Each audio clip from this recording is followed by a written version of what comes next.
Bonjour à nos auditeurs, auditrices ainsi qu'à nos lecteurs et lectrices. Aujourd'hui, nous avons le plaisir d'accueillir Sébastien, cofondateur de la marque Coperni.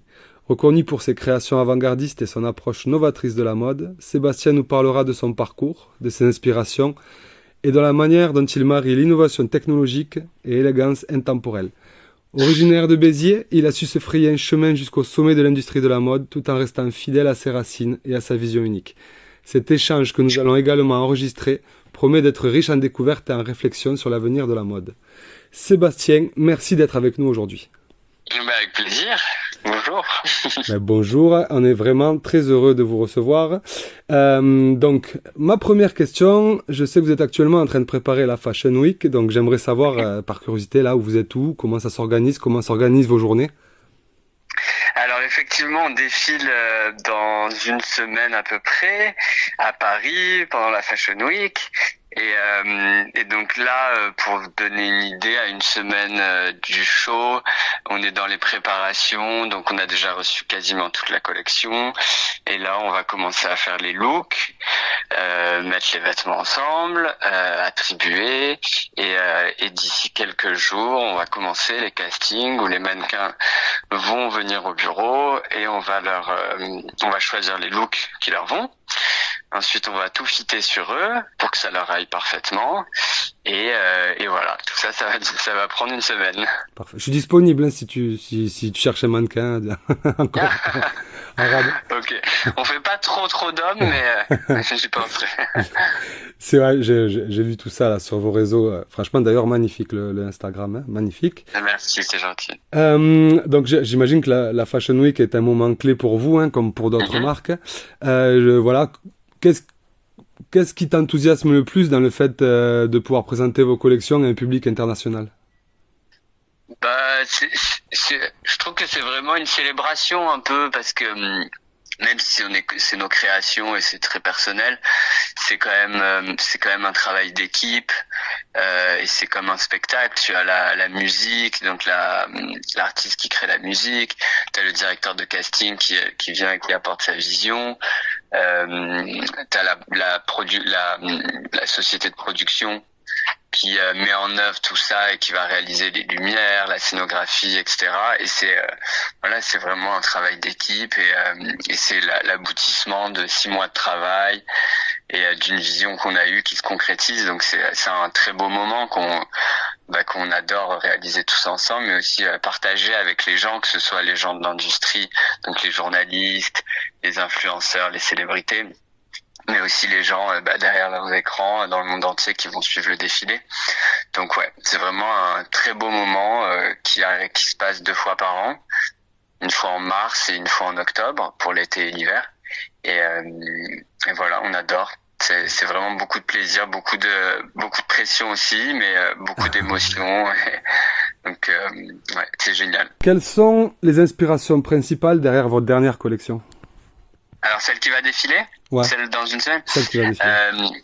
Alors les inspirations, comme vous avez peut-être pu l'entendre, on va défiler à Disneyland, oui. Paris, le parc. Donc c'est la première fois qu'ils organisent un défilé là-bas, donc ça va être vraiment un beau moment. Et du coup, qui dit Disney, le parc, dit inspiration bien sûr de Disney, de tout l'univers de Disney. Et donc voilà, on s'est inspiré de plein de films avec un axe très princesse. Donc voilà, ça va être un peu l'évolution de la femme, donc de l'âge d'enfant à l'âge adulte, et avec plein de moments d'innocence, de joie, sur l'enfance, mais aussi confronté un peu au monde extérieur avec les méchants comme on peut retrouver dans les films Disney, et un peu la transformation de cette femme comme ça qui devient une princesse. Donc voilà, c'est un peu la journée l'évolution d'une jeune fille qui va devenir une femme à travers tous les films Disney. Ça promet plein de surprises. C'est vrai qu'on se souvient, c'est l'année dernière, la robe avait en spray. Ouais, il y a peut-être 1 an et demi, 2 ans. Ouais. Ok, d'accord. Et du coup, C'est vrai que vous approchez souvent donc l'innovation dans le prêt-à-porter. Et ma question, c'est de savoir en fait les principaux défis que vous avez rencontrés en mariant cette innovation technologique et esthétique dans le prêt-à-porter. Bah, c'est vrai qu'alors nous on est passionnés d'innovation technologie et on essaie toujours d'insuffler comme ça des nouvelles idées ou alors de travailler avec des gens, des scientifiques, des gens qui font de la recherche et sur le défilé de Bella, ouais, notre envie c'était de créer un très beau moment, de sublimer le corps de la femme. Donc on a demandé à Bella Hadid bien sûr d'être un peu la muse de ce défilé et on a rencontré j'ai découvert sur internet, c'était il y a plusieurs années avant ce défilé, mais ce scientifique qui s'appelle Manel Torres qui habite à Londres et qui a créé cette technologie et voilà, on l'a appelé un peu au culot et il était emballé par le projet et du coup on a réalisé ça ensemble et c'est génial parce que la mode c'est quand même assez, je veux dire, il n'y a pas énormément d'innovation et nous on essaie comme ça de se surpasser. Et je pense que c'est un peu c'est un peu une mission qu'on s'est donnée de faire bouger les choses et d'apporter de la nouveauté. Alors après au final on vend quand même des vêtements assez, même si c'est créatif, c'est quand même des vrais vêtements. On ne vend pas des vêtements technologiques ou quoi, mais au moins ça permet d'inspirer des gens et d'ouvrir une conversation aussi. Je pense que c'est le plus important. C'est vrai, tout à fait.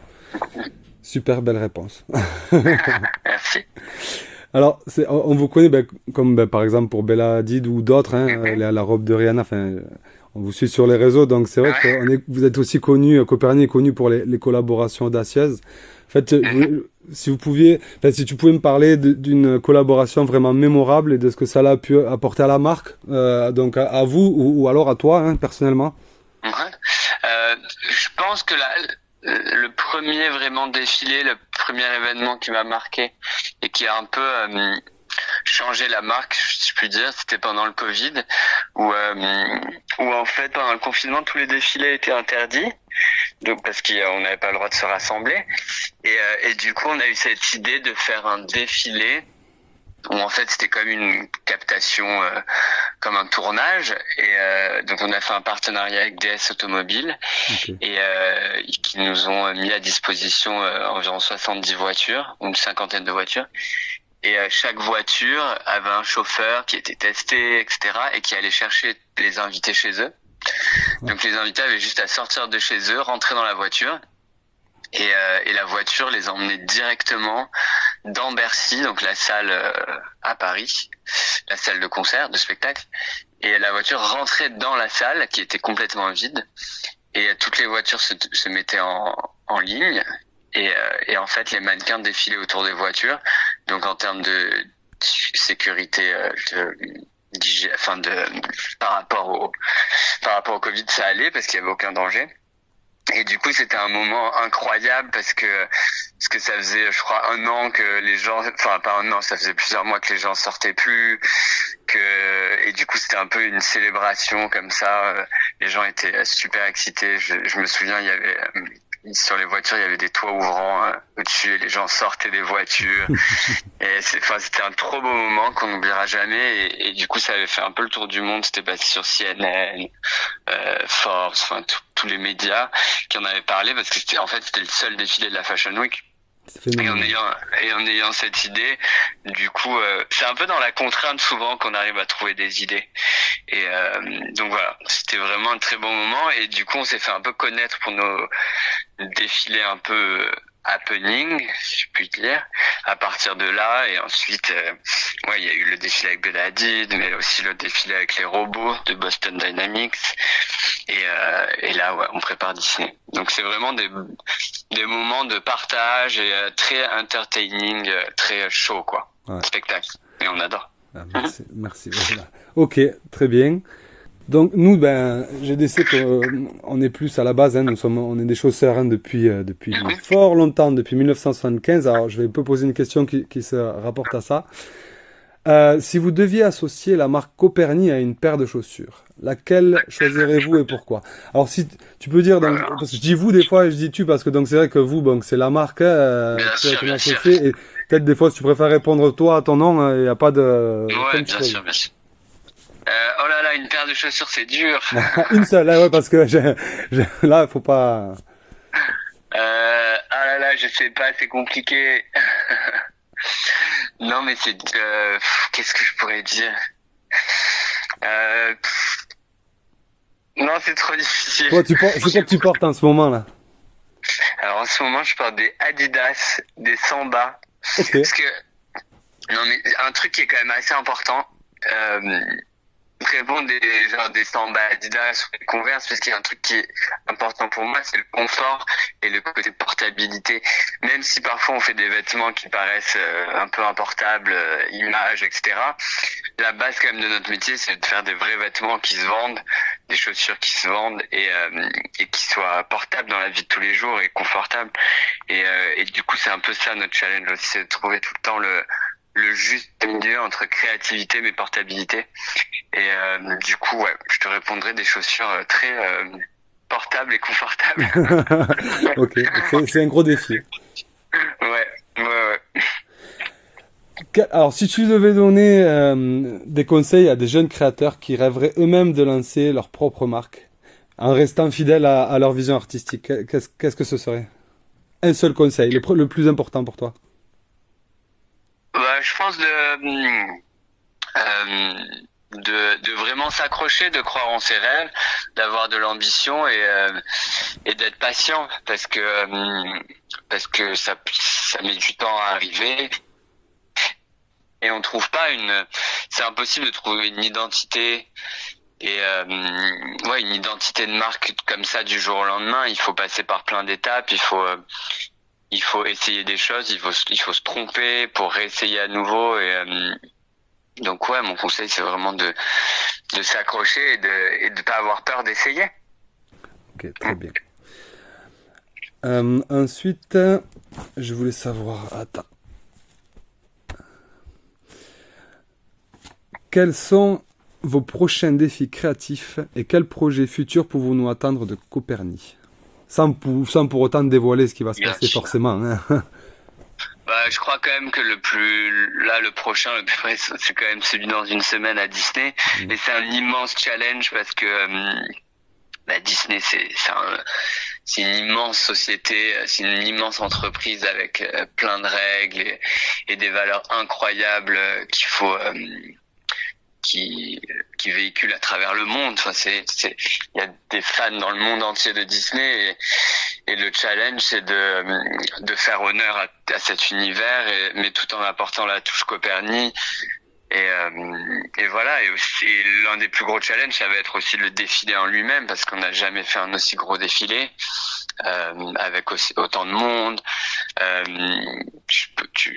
Vous pouvez imaginer que ça va être donc dans le parc en extérieur avec tout ce qu'on imagine de Disney, avec les feux d'artifice, la lumière, le show, et ça c'est des choses dans lesquelles on n'est pas habitué à ça. D'habitude on défile dans des salles relativement petites à Paris avec des plus petits moyens. Et du coup, donc ça va être vraiment ça le challenge avec toute l'expérience qui va autour du fait d'aller chercher les invités, d'avoir un cocktail de bienvenue, le show, ensuite l'after show qui va se dérouler aussi au parc. C'est vraiment une expérience à 360 et ça demande beaucoup de logistique. Et donc voilà, ça c'est le gros challenge. Ah, j'imagine. J'imagine que ouais, ça va être. Et du coup, ça va être diffusé. Comment, pas en direct, comment ça va être possible de le voir? Ouais, on va faire un live. Donc il y aura un live sur notre site internet, sur Instagram et sur TikTok, je crois. Donc sur les réseaux, ce sera en live à 22h30. C'est un peu tard. Oui, mais c'est parfait. C'est la bonne heure. J'ai bientôt terminé. En fait, là, je vais vraiment finir en te demandant. Donc, je sais que tu as vécu à Béziers et je veux savoir si cette ville a joué un rôle dans ton parcours personnel, professionnel, sur la vision de Copernic, peut-être. Bah oui, je pense, c'est sûr. Après, je suis pas resté, je suis parti assez rapidement quand même de Béziers. Okay. Parce que j'ai fait mes études à Grenoble dans une autre école, mais je suis quand même né à Béziers, j'ai grandi à Béziers. Et je pense, oui, tous mes cours, je me souviens avoir j'allais en cours de cirque, je faisais du cirque quand j'étais plus petit. Donc je faisais plein de choses, enfin, j'étais très créatif et je pense que les gens que j'ai dû croiser et je pense que ça m'a inspiré, je sais pas, ouais, je pense. Bon, après, c'était pas forcément une question intelligente, hein. C'était plus pour savoir, pour savoir pour parler de Béziers aussi, quoi. C'est vrai que c'est rigolo, en soi, de savoir que tu viens de cette petite ville qui est Béziers et que Ouais, maintenant, tu fais un défilé que tout le monde est impatient de voir à Disneyland Paris, quoi. ouais, c'est drôle. Et ma dernière C'est ça. question, ça serait de Ouais. savoir, donc, comme tu me dis que tu viens de Béziers, donc, si tu connais GDC, qui était donc anciennement Mhm. connu sous le nom de Chose 34 à Béziers. Mhm. Bien sûr, oui, oui, je connais. Bah, je connaissais du nom de Chose 34 et c'était un peu les premiers magasins où on allait acheter les chaussures. Je me souviens d'acheter mes nouvelles chaussures pour la rentrée, pour les anniversaires. Donc ouais, c'est un magasin qui m'a marqué, bien Ok. sûr. Eh ben, écoute, parfait. Merci beaucoup. Merci Eh ben, pour avec ça. plaisir. Et à très bientôt, Ouais. j'espère. Merci, à bientôt, ouais. Merci.